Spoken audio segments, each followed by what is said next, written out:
So what made you decide to get a job after all these years of not working? And when I was in... You mean in the schools? Yeah. Well, I'll tell you how that came about.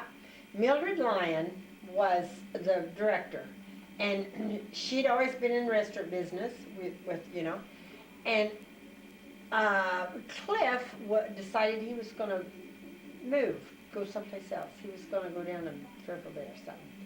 And so Mildred called me one day and said, you know what, I'm going to have to quit this job, and would you be interested in it? And I said, oh gosh, I don't know whether I could do anything. Well, she said, you've been in food business. Well, I really hadn't been in it. When had you been in food business? Well, we had it at the hotel, oh. but I wasn't involved all that much.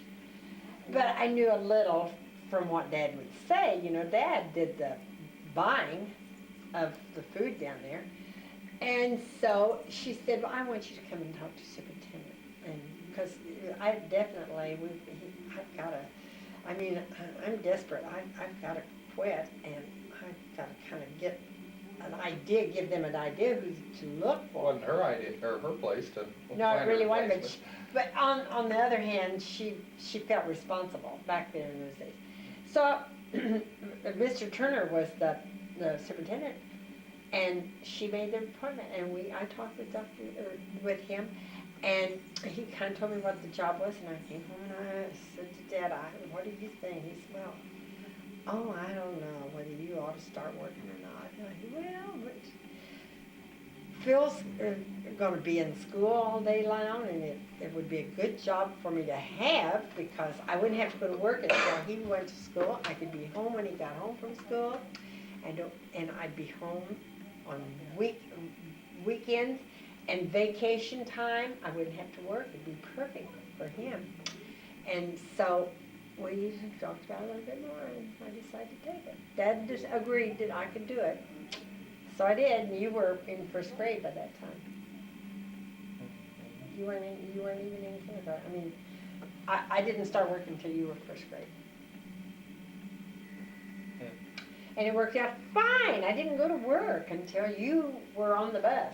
You were gone. You always sat here watching it with me and watched for the bus. Always. In this room. And then I was always home when you came home. So it worked out really well. Really well. So and then it just kept expanding, and it kept expanding, and it just kept on and kept on until. Well, first of all, I supervised the dining room in the high school for a few months. I did that a few months. I hated that job, though. Those high school kids were the worst kids I'd ever been around in my life. And I only went at noon, over the noon hour. I just went over the noon hour. And that must have been when you were in kindergarten. Oh, you just said you didn't start till I was in first grade. No, I didn't. So it was just a few months I did that. Maybe only 2 or 3 months that I did that until this other job came up. And Millie wanted me. See, I was kind of working under Millie when I did that job. And then she said, why don't you take this job? So that's what I did. That's what I did. I hated that job at high school, though. Ooh. And of course, I just worked an hour and didn't pay much. Hey. So anyway, that's how it all came about. And I worked 21 years. Good. I'm glad I did that. Because now I have a government retirement from that. And I have Social, of course I get your dad's Social Security now. When he died, I got his. You take whichever one's the most, and his was more than mine,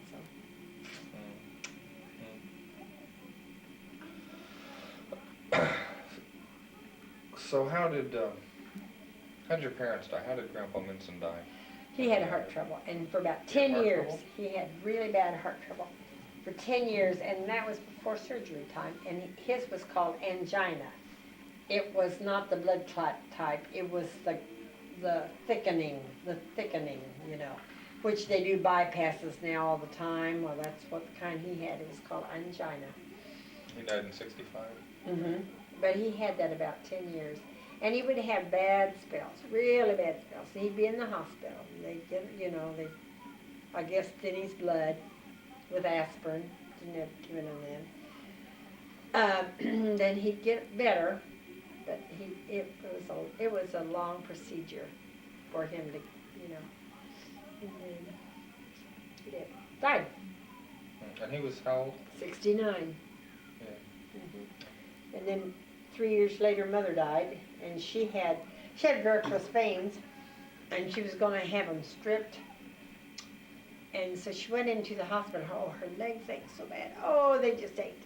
Oh, they just hurt so bad. So they got so bad one time she just had to go into the hospital. But at the time they couldn't strip them yet. They were, I don't know whether they had to put her on a diet or they had to wait. There was some reason they had to wait. She went in the hospital. She was ready to come home, and Clyde and Della came down that day, and they just talked and visited and had the best time.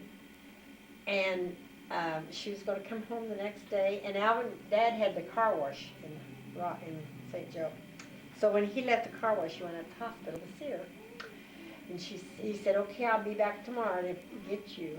And she said, okay, what time do you want to come? And they made arrangements right then when he was coming. He came home, and when he got home, Boomans had called and said, hey, we're going up to Rulo to eat fish tonight. How about going? I said, sounds good to me. So when Dad got home, I said, well, Boomans called and said, let's go up to Rulo. He said, okay, let's go. So I got a sitter for you, and the phone rang, and it was the doctor from St. Joe. Said, is your mother Lily Minson? Yes, she just expired. I want to tell you, it was the biggest shock I've ever heard in my life. Dad had just seen her. So we headed right back to St. Joe. I called Boom and said no. We went right to St. Joe. She was gone already. I didn't remember she died in St. Joe. Yeah, she was in the hospital. He was going to get her the next day. They made arrangements.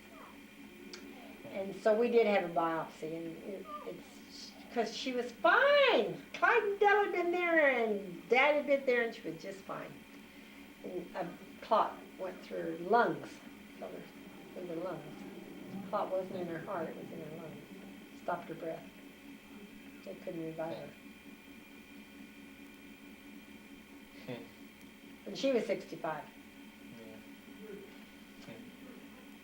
In 68. He died at 69. In 65, she was 65 and died in 68. 2 years later. I had 3 deaths right in a row. Was it her and... Grandma Vogel was first. January. So it wasn't her. Yeah, January 4th. And she had uremic poisoning. What's that? Well, her kidneys quit working and backed up, and she couldn't urinate, and it causes uremic poisoning. And you know you don't hear that anymore because they have new technology to do things. Back in those days, in the 60s, they didn't have that. Just like Dad's heart, they didn't have heart surgery in the 60s, you know. So she just died because she had uremic poisoning. Just puts poison all over their body is what it does. It's what uremic poisoning is. So she was January 4th, then Mother was January the 18th. February the 18th, Grandpa Minson, or Grandpa Redmon. That's something. And Grandpa had that surgery on his hip in 67, that fall, about September, October. And then he had walked on these crutches, and it wore his heart out. He died of heart. But it just overworked his heart. It was too hard on him. And of course he was a smoker. Well, and they didn't, even in the 60s, they didn't attribute that to smoking, but it was. It just overtaxed his heart. By the way, December 28th was the last day I had a cigarette, so it's almost been 1 year. Isn't that wonderful? So I've never had even a drag. Isn't that something? Now, and Cheryl's about the same way? She quit in January, but she has had a few. I've had nothing. I've had not even a drag. Uh-huh. I'll be darned. Would she kind of like to go back yet? No, not really. Well, I think you've both done wonderful. It's just wonderful. And also, I don't think you either one could have done it without the other's help. You helped each other. That's, yeah, absolutely. If you were still smoking, it would have been too hard on her. She'd have been still smoking, it was too hard. Well, actually, you had quit one time, and then that's when you started going with her, wasn't it? And she was smoking? Yeah, but that, I really started Well- smoking right before that, so. Well, I know, but it didn't help any. That is wonderful. You are to be congratulated. That is absolutely wonderful, and you'll never regret it. By the way, this 99, I had quit 23 years Well, in October. have to go to the bathroom. Okay. Just one more thing, just because it was 2 years ago today that Dad died. You guys were married for 52 years. Would have been in January. Oh, that's right, yeah. In January 20th. 1 month, we were married 51 years and 11 months. And he had no real heart problems the whole year before he died, right? He'd never been in the hospital. No, not for one whole He'd year. been in the hospital for a lot of times before yeah. that. In 96, he had one heart surgery in January, and then he had another one, complete heart surgery, in March. And that was the last he'd been in the hospital, in 96. January and March. And then the next year is when he had his bad stroke. December the 26th, 97. So 96 is when he had those 2 heart surgeries. Okay, yeah. That was the year of your 50th Uh-huh. anniversary, because he was in the Right, hospital he was in on the your hospital, yeah, on our 50th 50th, anniversary. he sure was. Because he had some spell on that Yeah, same day. He sure did. That's when they decided to put a pacemaker in. He had heart failure. I mean, a complete heart failure, and his pulse went down to 29. His pulse was 29. That's when he said, well, we gotta get a pacemaker in. And that was on a Saturday, and they didn't get the pacemaker in until Tuesday. They got him down in the surgical part on Monday, but they didn't do it until Tuesday.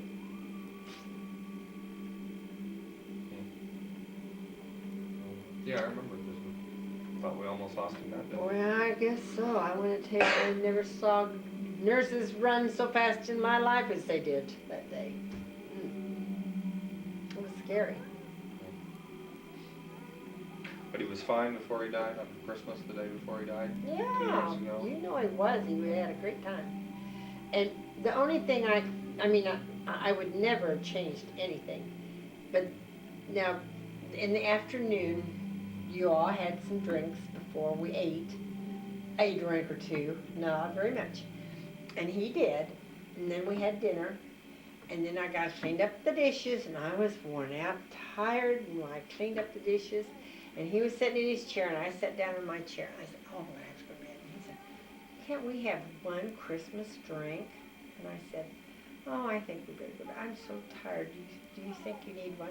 Well, I think you and I could have one. And by this time, you were gone. Yeah, I went back, because And the only ones that were here were Jean and Kay and JT. JT. And where they were, I don't know. They might have been in here. And he said that to me. And I said, well, okay, if you have to have one Christmas drink, we'll have one. So I got up and I fixed him, and I didn't fix him a very heavy one. I'm not gonna lie. I did it myself, so I know it wasn't.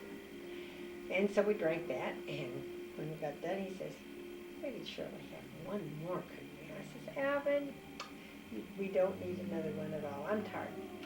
Well, gosh, if we can't have one more on Christmas night, I don't know what's happening. Okay, one more. So I fixed one more, and we had one more. Then we went to bed and told all the rest of them good night. And he was fine. I fixed those too, so I knew he didn't have them. And well, he was fine with that. He was fine all night. And to this day, I don't know what happened. I just know I heard a big thump. And I looked over and he wasn't in bed. I got up and there he was down between the table and bed. I said, Alvin, what's going on? I don't know. But then I could tell he wasn't talking very well. And I said, you're not talking very well. I believe you've had a stroke. No.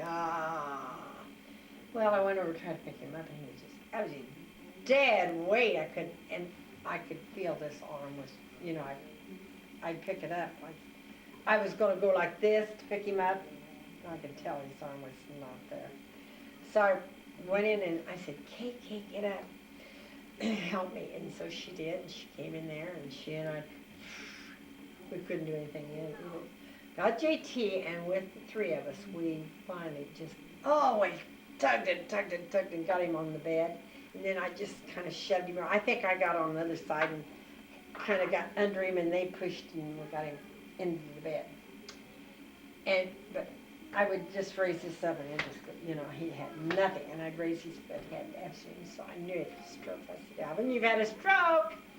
And he said, oh, son, and so I went right over and called 911 and said he's had a stroke. Well, how do you know? I said, it's because he doesn't have any use of his leg no more. Okay, and boy, I mean, 5 minutes, somebody rang the doorbell. And I was trying to get dressed, and Kay got him, and it was a cop. It wasn't the ambulance, it was a cop. And he came in and went into his bedroom and talked to Alvin, and then about that time the ambulance came, so they were really here in a hurry. They couldn't take the gurney in there, so they had the gurney here in this living room. And the Regals, there was Alana and Jim, both, husband and wife, and they carried him out. Put him on the gurney, and then they took him on. And so, of course, I don't know where JT ever went back to bed, but of course Kay didn't. And then that was 5:30. And it was 5:30, and by the time we were driving out, it was almost 6 o'clock. And Doug Kimball across the street goes to work at 6, and he was just backing out. And he saw the ambulance driving, and he saw me come, and I honked at him, and so he knew something was going on. And then I think we left at 9 o'clock for Kansas City. I came home at 9, and I wasn't here very long. And Kay had to figure out everything. She was here, and she didn't know where the coffee filters were. She found them, though. Because I was gone. She called me. I was getting ready to go to work, and she called me and said Dad's had a stroke. He'd had so many before. I know, and nobody knew how bad they were, and she didn't know how bad they were. I wasn't sure. I just knew. He was talking, and he talked to me all the time up at the hospital. And he kept saying, I hate to miss that big breakfast you're going to have this morning. We're going to have such a big old breakfast. I really hate that. And I said, well, we'll have another one. Don't worry about that. I was really going to have a big spread that morning. And I sure do hate that. And then I said, well, I'm going to have to go home and get some stuff before we go to Kansas City. And he said, okay, you go on. And I said, I'll follow the ambulance, or else I'll go on. I said, I got to get gas in the car. I know I got to get. So I went back up there, and they weren't quite ready to go yet. And I talked to him. He was still talking. And they took off, and I went out ahead of them, and I was going to fill up at Wathena. I filled up, and I saw the ambulance go by. And they were behind me, and zoom, and he had on the siren and the lights. And I thought, what is going on? And he was going fast. The siren was on, and the lights were all on. And I drove out of there, and guess what? I couldn't get out. The cars were coming by. And that ambulance just went right on down, and I couldn't get pulled out. So I never did see him again, but he never talked again. I know, once he got to the cave. So you see, he was bleeding on the way down there. I mean, it happened on the way down, I'm sure. ever moved again. I felt like when, I took hold, he said, "Now, Alvin, I'm here, can you squeeze me, squeeze?" I wanted to think he did. I don't know if he did or not. I wanted to think he did. And he was still down in he wasn't up in the room yet. I wanted to think he was, but I don't know. But he was. Anyway, sure did happen fast. But I'm glad that they died. Because I knew he'd have never come home in this house again. Oh, yeah, after that, yeah. He'd have been same as dead. So, that's it. We had a good life. Yeah. We really did. And lots of years, lots longer than I ever expected, because like I say, when we got married, he had heart trouble, and that was back in the days, or back in the 40s, when there was not such a thing as a cardiologist. We just had plain old,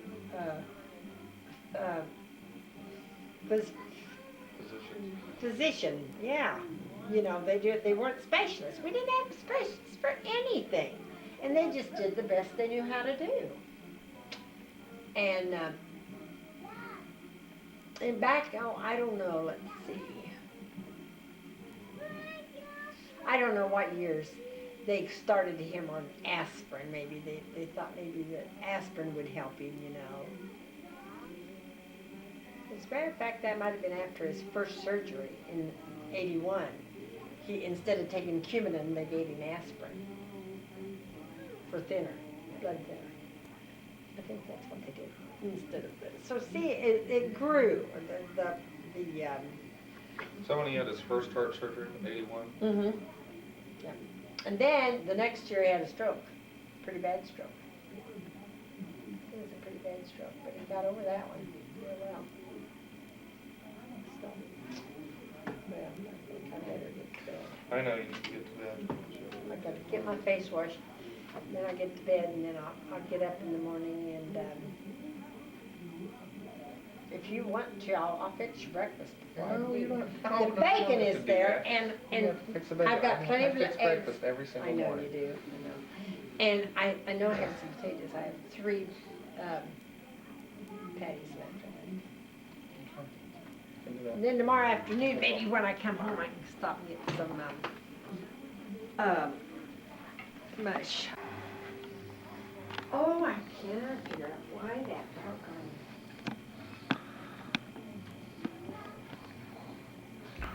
Okay. End of interview.